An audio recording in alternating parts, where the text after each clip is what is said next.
யோவான் இயேசுவோட மார்புல சாஞ்சி இருக்கிறாருன்னா அவருக்கு எல்லாமே தெரியும்ல. இயேசுவோட இருதயத்திலேயே அப்படி சாஞ்சி இருக்கிறாராம். அவர் சொல்றாரு, உலகத்திலும் உலகத்தில் உள்ளவைகளிலும் நீ அன்பு கூறாத ஒருவன் உலகத்தில் அன்பு கூர்ந்தால் அவனிடத்துல என்ன இல்லையா?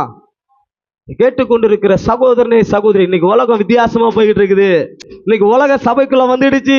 உலகத்தோட சூழல் எங்க பாரு. இன்னைக்கு உலகத்தோட வேதம் சொல்கிறது, கிறிஸ்துவுக்கும் பேலியாளுக்கும் இசைவேது, இருளுக்கும் ஒளிக்கும் சம்பந்தம் ஏது, விசுவாசிக்கும் அவிசுவாசிக்கும் ஐக்கியம் ஏது, எல்லாமே கர்த்தர் பிரிச்சு பிரிச்சு கொடுத்துட்டு இருக்கிறாரு. ஆனா இன்னைக்கு உலகத்துக்கும் அந்த உலகத்தில் உள்ள பொருளுக்குள்ள வித்தியாசத்தை நம்மளால காமிக்க முடியல. ஒரு ரட்சிக்கப்பட்ட ஆளை ஒரு வெளியே இருக்கிற இடத்துல பார்க்கும்போது அவன் ரட்சிக்கப்பட்டவனா அவன் உலகத்தானான்னு நம்மளால கண்டுபிடிக்க முடியல. பார்க்கிற இடத்துல நீ யாரு, நீ எப்படிப்பட்ட ஆளு தெரியணும்ல.